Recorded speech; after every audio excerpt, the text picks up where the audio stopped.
Good morning everyone. आज हम start करते हैं deduction from gross total income.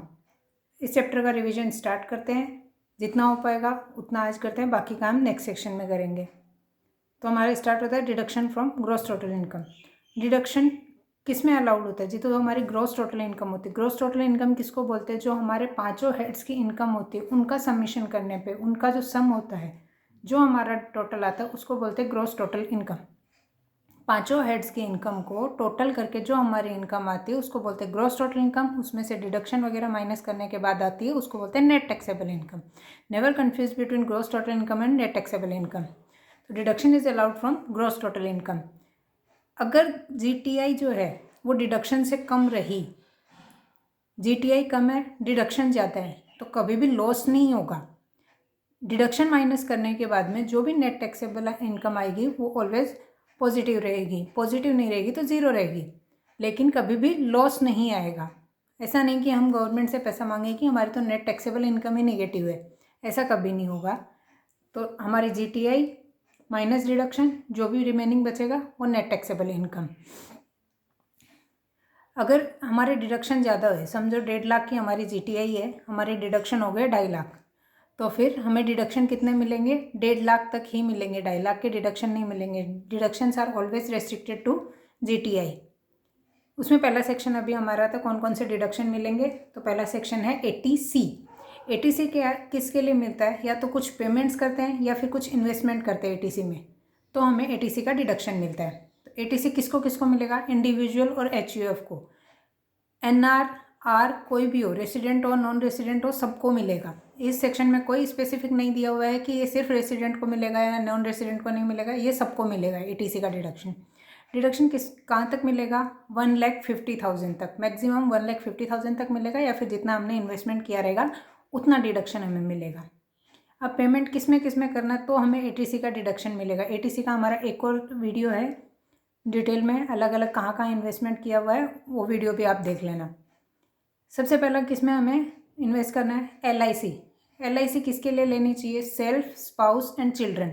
Children dependent हो नॉन डिपेंडेंट हो कोई भी हो, हर एक बच्चे के लिए एलआईसी का डिडक्शन मिलेगा अगर आपने उसके लिए एलआईसी पे किया है। तो किसके किसके लिए? Self, spouse, children.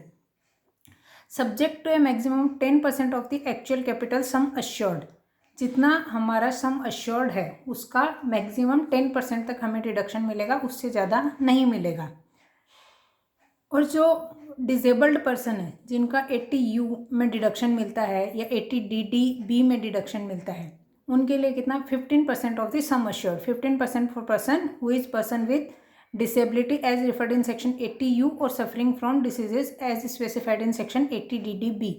तो उन डिसेबल्ड लोगों के लिए कितना? मैक्सिमम 15% तक डिडक्शन मिलेगा। और क्या? और इस सेक्शन में एक स्पेसिफिक डेट दी हुई है। अगर आपने पॉलिसी ली है 1/4/2012 से पहले, 1 अप्रैल 2012 से पहले ली है, तो वो जो 10% ऑफ द सम अश्योर्ड है वो कितना हो जाएगा? 20% ऑफ द सम अश्योर्ड। तो हमें 20% तक का डिडक्शन मिलेगा। और अगर कुछ नहीं दिया हुआ है तो फिर हमारा 10% ही एप्लीकेबल होगा। अगर क्वेश्चन में कुछ नहीं दिया हुआ है तो 10% एप्लीकेबल होगा। लेकिन अगर क्वेश्चन में दिया हुआ है कि एलआईसी हमने 1 अप्रैल 2012 से पहले ली हुई है तो 20%, अगर बाद में ली है तो 10%। नेक्स्ट हमारा क्या आता है? Contribution made in ULIP, ULIP plan of UTI और म्यूचुअल फंड। तो फिर हमें इसका डिडक्शन भी मिलेगा। Contribution made in ULIP of UTI और mutual fund registered in India किसके लिए मिलेगा? Self, spouse, children. और एचयूएफ है तो एनी मेंबर ऑफ एचयूएफ, सबके लिए मिलेगा। कहीं पे भी ऐसा नहीं दिया हुआ है डिपेंडेंट चिल्ड्रन है या इंडिपेंडेंट चिल्ड्रन है, तो सबके लिए मिलेगा। सेल्फ, स्पाउस, चिल्ड्रन और एचयूएफ है तो any member of HUF. Next क्या है? Investment in fix deposit for a period of 5 years और मोर। आपने एफडी ली है 5 साल से ज़्यादा की, तो उसका डिडक्शन भी हमें एटीसी में क्लेम करने मिलेगा। इन्वेस्टमेंट इन 5 year post office time deposit account, ये भी एक तरह से एफडी है। जो हमारी फिक्स डिपॉजिट होती है वो बैंक में करते हैं, ये पोस्ट ऑफिस में होती है। पोस्ट ऑफिस में सेविंग बैंक डिपॉजिट, तो टाइम डिपॉजिट होती है, ये पोस्ट ऑफिस में होती है। और जो हमारी एफडी है वो बैंक में होती है। दोनों ही 5 साल के लिए बनाई है, दोनों का ही डिडक्शन मिलेगा। Next, contribution by individual to SPF RPF. SPF RPF में पैसा डाला है तो उसका भी डिडक्शन मिलेगा। Next, contribution made by individual और HUF to 15 year PPF. Individual या एचयूएफ ने 15 ईयर पीपीएफ प्लान में पैसा डाला है तो उसका डिडक्शन हमें मिलेगा। 15 साल का पीपीएफ, वो भी किसके किसके लिए मिलेगा? सेल्फ, स्पाउस, एनी चाइल्ड और any member of HUF. Self, spouse, children और एचयूएफ का कोई भी मेंबर ले सकता है। Deduction shall be allowed if amount has been invested in NSC. NSC certificate हमने खरीदा है, नेशनल सेविंग सर्टिफिकेट, तो उसका डिडक्शन भी हमें मिलेगा। Next, interest accrued shall be income under the head other sources also. Deduction is allowed for such interest under section 80C, however no deduction shall be allowed for interest accrued in last year. अब ये ध्यान से सुनो, इसमें क्या होता है कि इंटरेस्ट जो हमें एनएससी लिया उसके ऊपर पूरा का पूरा जितना एनएससी में इन्वेस्ट किया उतना हमने एटीसी में डिडक्शन ले लिया।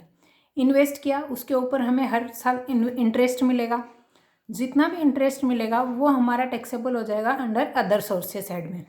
अदर सोर्सेस में ये टैक्सेबल हो जाएगा, लेकिन उसके बाद उसका डिडक्शन हमें मिल जाएगा एटीसी में, समझा। लेकिन लास्ट इंटरेस्ट जो मिलेगा लास्ट का, उसका डिडक्शन हमें नहीं मिलेगा। ये ध्यान से सुनो, इसमें क्या लिखा है? No deduction shall be allowed for interest accrued in the last year. Last year में जितना भी इंटरेस्ट अक्रू होगा उसका डिडक्शन हमें नहीं मिलेगा, लेकिन उसके लास्ट ईयर के पहले जितना भी इंटरेस्ट हमें मिलेगा उसका डिडक्शन हमें एटीसी में मिलता रहेगा। इंटरेस्ट को हम ऐड करेंगे अदर सोर्स के इनकम में और उसका डिडक्शन हमें मिल जाएगा एटीसी में। उसके बाद क्या है? Repayment of housing loan. Housing loan अगर आपने लेके रखा है तो उसका जो प्रिंसिपल अमाउंट जो जाता है, तो प्रिंसिपल अमाउंट का डिडक्शन हमें मिल जाएगा एटीसी में, इंटरेस्ट का मिल जाएगा हाउस प्रॉपर्टी में। यहाँ पे सिर्फ प्रिंसिपल अमाउंट का डिडक्शन मिलेगा, इंटरेस्ट का नहीं। Payment of tuition fees maximum 2 children and it should be whole time education.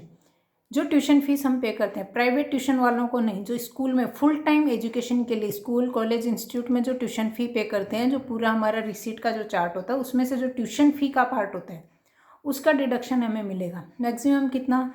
2 children's के लिए 2 बच्चों का डिडक्शन मिलेगा, उससे ज़्यादा का नहीं मिलेगा। Payment of tuition fees maximum 2 children, और वो भी कैसी? होल टाइम एजुकेशन के लिए। सीनियर सिटीजन सेविंग स्कीम, इसमें पैसा डाला है तो उसका भी डिडक्शन मिलेगा। Investment in Sukanya Samriddhi account, Sukanya Samriddhi में पैसा डाला है उसका भी डिडक्शन मिलेगा। ये सारे हमने अच्छे से पूरे हमारे लास्ट लेक्चर में कवर करे हुए हैं। Contribution to any notified pension fund setup by national housing bank और म्यूचुअल फंड और यूटीआई।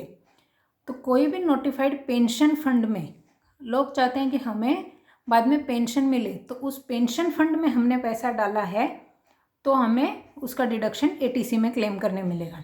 सेटअप बाय किसके सेटअप बाय होनी चाहिए? नेशनल हाउसिंग बैंक, यूटीआई और म्यूचुअल फंड, इनके अगर इनमें पैसा डाला है तो हमें एटीसी का डिडक्शन मिलेगा। तो ये हमारा ओवरऑल ऑलमोस्ट एटीसी का सेक्शन हो गया। इसके बाद नेक्स्ट सेक्शन आता है 80CCC। 80CCC किसके लिए?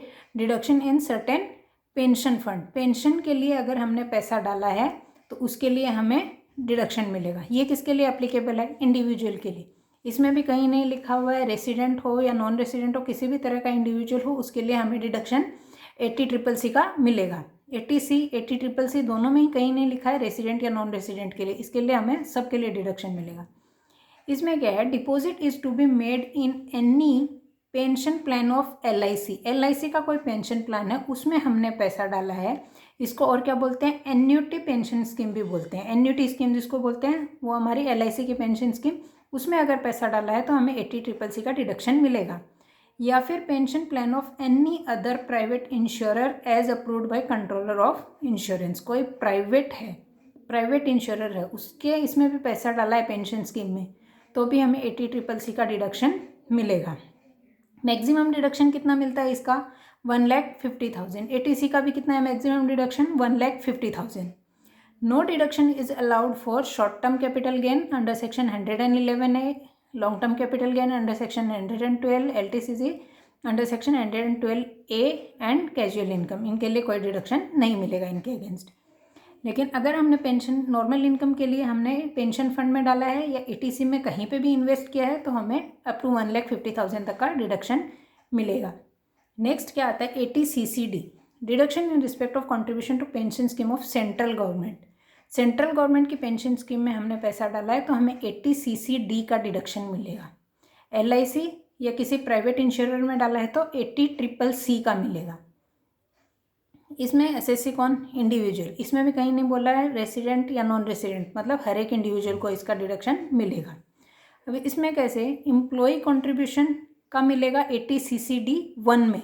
इसमें 3 सेक्शन है, ATCCD 1, ATCCD 2 और ATCCD 1B। तीनों में कन्फ्यूजन नहीं, एकदम अलग अलग सेपरेटली हम अच्छे से करेंगे। तो ATCCD 1 में एम्प्लॉय का कितना मिलेगा, अमाउंट कॉन्ट्रीब्यूटेड, जितनी अमाउंट हमने कंट्रीब्यूट की है तो उसके अगेंस्ट हमें कितना मिलेगा, मैक्सिमम कितना मिलेगा, 10% of the retirement benefiting salary. जो 10% ऑफ रिटायरमेंट बेनिफिटिंग सैलरी कौन सी होती है, रिटायरमेंट बेनिफिट हमारा बेसिक प्लस DA प्लस हमारा जो कमीशन वाला पार्ट होता है, forming part of salary retirement benefit, तो उसका हमें 10% तक का डिडक्शन हमें ATCCD 1 में मिलेगा। और एम्प्लॉयर का कंट्रीब्यूशन ATCCD 2 में मिलेगा। वो कितना मिलेगा, amount contributed by employer is added to gross salary. इसके 2 ट्रीटमेंट होंगे। पहले तो जो भी उसने अमाउंट कंट्रीब्यूट किया है वो हमारी टैक्सेबल हो जाएगी अंडर द हेड सैलरी में। उसका डिडक्शन कैसे मिलेगा, 10% of the retiring benefit salary. उसका भी 10% ऑफ रिटायरिंग बेनिफिट सैलरी हमें डिडक्शन मिल जाएगा।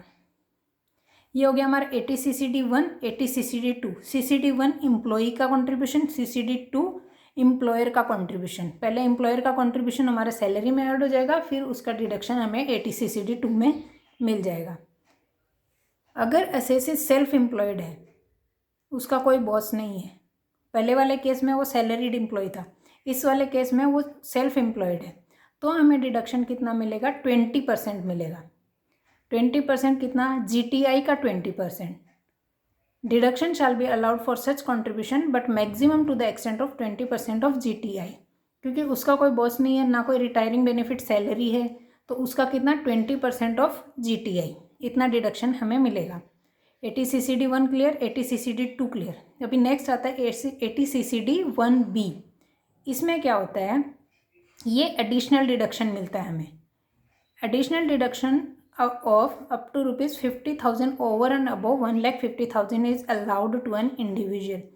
इसका ये जो सेल्फ एम्प्लॉयड वाला होता है, ये जो डिडक्शन हमें मिलता है ATCCD 1B वाला 20% ऑफ द GTI, ये ओवर एंड अबो हमारा ATCCD 1, ATCCD 2 के अलावा हमें मिलता है अप टू 50,000। जो हमारा 1,50,000 के ऊपर लिमिट थी, उसके अलावा एडिशनल हमें मिलता है 50,000 का डिडक्शन। कब मिलता है, अगर सेल्फ एम्प्लॉयड बंदा है तो। कितना मिलेगा, 20% ऑफ GTI, इतना हमें कम से कम, इतना हमें मैक्सिमम डिडक्शन मिल सकता है। तो तीनों सेक्शन हो गए, ATCCD 1 और ATCCD 2 सैलरीड एम्प्लॉय के लिए। ATCCD 1 में एम्प्लॉय अगर खुद कंट्रीब्यूट करता है तो, ATCCD 2 में एम्प्लॉयर कंट्रीब्यूट करता है, बॉस कंट्रीब्यूट करता है, तो पहले वो जितना भी कंट्रीब्यूशन किया वो सैलरी में ऐड हो जाएगा, फिर उसका डिडक्शन हमें ATCCD 2 में मिल जाएगा। नेक्स्ट, अगर बंदा सेल्फ एम्प्लॉयड है तो उसका डिडक्शन हमें मिलेगा ATCCD 1B में। कितना, 20% ऑफ GTI। ये हमें मैक्सिमम अप टू ₹50,000 मिलता है। ओवर एंड अबव 1,50,000 का जो डिडक्शन हमें ATCA में वगैरह मिलता है, उसके अलावा हमें अप टू 50,000 का डिडक्शन इसमें मिलेगा। अब हमारा नेक्स्ट सेक्शन कौन सा आता है, ATCCE। ये अपना अलग ही है, ये सबसे ऊपर है। जो ATCCCCC, ATCCD जो हमने पढ़े, इससे अलग ही सेक्शन है। ATCCE ये क्या बोलता है, maximum deduction allowed under ATC plus ATCCC plus ATCCD 1, 2 और 1B को कवर नहीं किया इसने। ये क्या बोल रहा है, ATC plus ATCCC plus ATCCD 1। ATCCD का सिर्फ एक ही पार्ट लिया, 1 वाला। ATCCD 1 मतलब एम्प्लॉय का कंट्रीब्यूशन, एम्प्लॉयर का कंट्रीब्यूशन और सेल्फ एम्प्लॉयड बंदे का कंट्रीब्यूशन इसने छोड़ दिया। ये क्या बोल रहा है, ये तीनों सेक्शन का जो डिडक्शन हमें मिलेगा वो तीनों का टोटल मिला के 1,50,000 से ऊपर नहीं मिलेगा। तीनों सेक्शन में अलग अलग क्या लिखा हुआ था, 1,50,000 मिलेगा ATC में, ATCCC में 1,50,000 तक मिलेगा। लेकिन ये वाला सेक्शन क्या बोल रहा है, तीनों सेक्शन का मिला के ATC plus ATCCC plus ATCCD 1 employ के कंट्रीब्यूशन तक, ये तीनों का मिला के 1,50,000 से ऊपर का डिडक्शन नहीं मिलेगा। मतलब इसमें 80 CCD2 और 80 CCD 1B वाला कवर नहीं हुआ है। तो इन दोनों का डिडक्शन जो मिलेगा वो इसके अलावा एडिशनल डिडक्शन मिलेगा। ये 1,50,000 में कवर नहीं होता। अगर एम्प्लॉयर कंट्रीब्यूट करता है तो वो सैलरी में ऐड हो जाएगा, फिर उसका 80 CCD2 में डिडक्शन भी मिलेगा। और अगर सेल्फ एम्प्लॉयड बंदा है तो 80 CCD1B में डिडक्शन मिलेगा और ऊपर का 1,50,000 भी मिलेगा। 80C वाले सारे section clear. 80C, 80CCC, 80 CCD1, 80 CCD2, 80 CCD1B। अभी नेक्स्ट आता है 80D। 80D mediclaim. मेडिक्लेम वाला deduction in respect of family insurance premium. 80D वाला अगर हमने मेडिक्लेम वगैरह लिया है, फैमिली का इंश्योरेंस लिया, तो उसके लिए हमें डिडक्शन मिलेगा। हाँ, और 80C में कैसा है, कंट्रीब्यूशन कैसे भी किया हो, कैश में किया हो, बैंकिंग मोड से किया हो, हमें डिडक्शन मिलेगा। अभी 80D में क्या है, अगर हमने बैंक मोड से ही कंट्रीब्यूट किया है, कैश में कंट्रीब्यूशन किया है, कैश में हमने प्रीमियम दिया है हमारे फैमिली इंश्योरेंस का, तो फिर हमें उसका डिडक्शन नहीं मिलेगा। मैक्सिमम डिडक्शन अलाउड अंडर, इसमें क्या था, deduction in respect of family insurance premium 80D। तो इसमें किसको किसको मिलेगा, इंडिविजुअल और HUF। रेसिडेंट नॉन रेसिडेंट कुछ नहीं लिखा हुआ, मतलब इंडिविजुअल HUF दोनों को मिलेगा, चाहे वो रेसिडेंट हो चाहे नॉन रेसिडेंट हो। किसके किसके लिए पेमेंट किया हो, एक तो हेल्थ इंश्योरेंस का प्रीमियम दिया हो, हेल्थ इंश्योरेंस हमने लेके रखी हमारी फैमिली की, हमारी खुद की, तो उसके ऊपर हमें डिडक्शन मिलेगा। दूसरा क्या, contribution in central government health scheme. Central government की हेल्थ स्कीम हमने ले रखी है, उसके ऊपर हमने कंट्रीब्यूट किया है, तो उसका डिडक्शन हमें 80D में मिलेगा। प्रिवेंटिव हेल्थ चेकअप, उसके लिए भी हमें 80D में डिडक्शन मिलेगा। तो इन तीन चीज़ों के लिए अगर हमने कंट्रीब्यूशन किया है, health insurance premium, contribution in central government health scheme, preventive health checkup, तो हमें 80D का डिडक्शन मिलेगा। अब डिडक्शन किसके किसके लिए मिलेगा, सेल्फ, स्पाउस और डिपेंडेंट चिल्ड्रन। इनडिपेंडेंट चिल्ड्रन है तो उसके लिए नहीं मिलेगा, इसमें स्पेसिफिकली लिया हुआ डिपेंडेंट चिल्ड्रन हो तो ही मिलेगा। अदरवाइज इनडिपेंडेंट चिल्ड्रन का अगर हम हेल्थ इंश्योरेंस पे करते हैं तो फिर हमें उसका डिडक्शन नहीं मिलेगा। Amount paid subject to maximum of 25,000, इसमें मैक्सिमम डिडक्शन कितना मिलेगा, 25,000। किसके किसके लिए, सेल्फ, स्पाउस और डिपेंडेंट चिल्ड्रन के लिए। Amount paid subject to maximum of 25,000 including preventive health checkup, उसका मिला के, प्रिवेंटिव हेल्थ चेकअप के लिए भी आपने पे किया है तो उसका मिला के टोटल डिडक्शन हमें 25,000 मिलेगा। अगर रेसिडेंट सीनियर सिटीजन है, कौन, रेसिडेंट सीनियर सिटीजन है, तो ये 25,000 के जगह पे हमें 50,000 तक का डिडक्शन इसमें मिलेगा।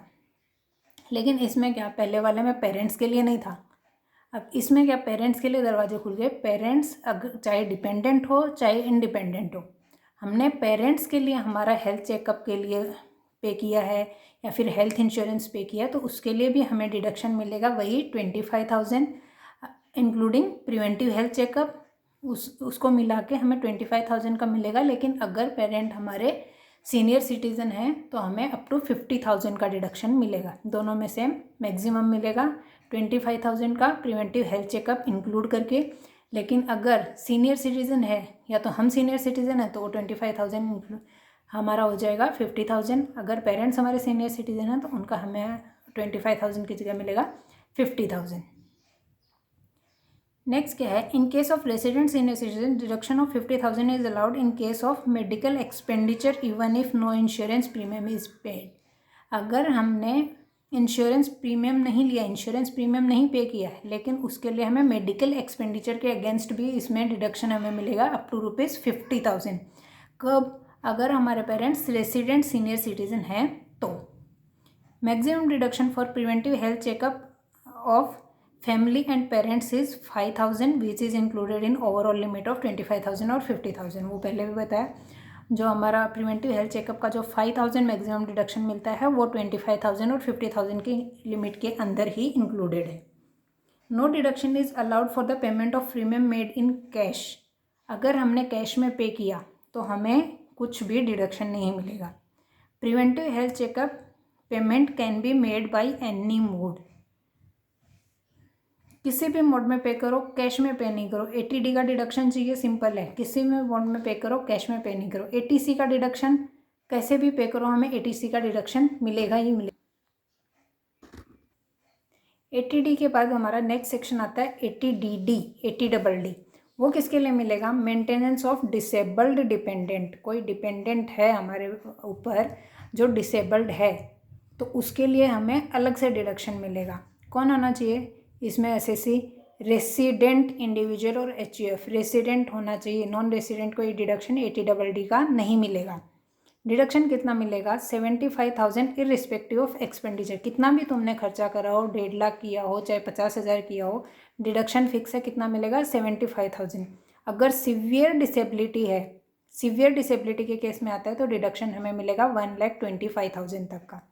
अब डिपेंडेंट कौन होना चाहिए? इंडिविजुअल के लिए डिपेंडेंट कौन होगा? या तो स्पाउस, या फिर children, parents, brother and sister who are dependent on the individual.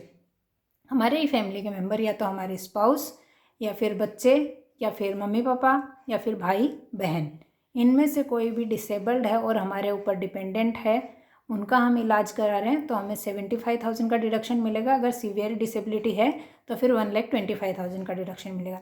HUF के केस में कौन आएगा?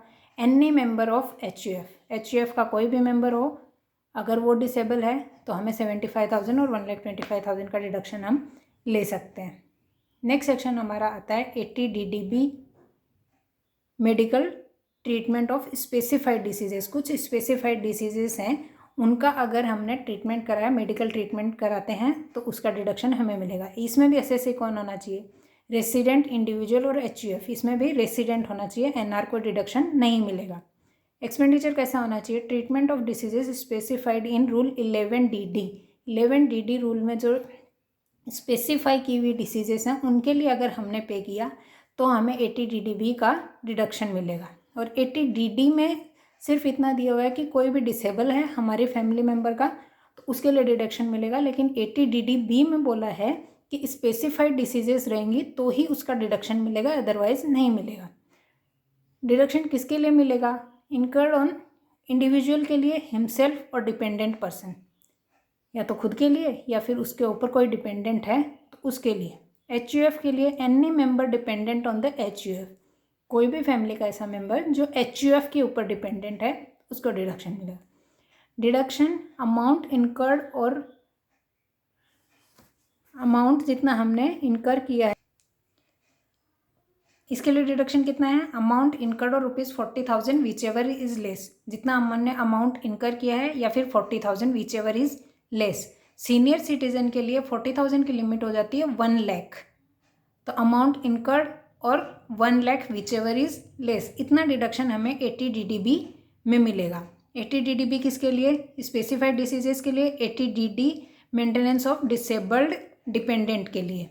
तो आज के सेक्शन में हम इतने ही कवर करते हैं, नेक्स्ट हम अगले सेक्शन में कवर करेंगे। अगर वीडियो अच्छी लगे आपको तो एक बार लाइक ज़रूर कर देना।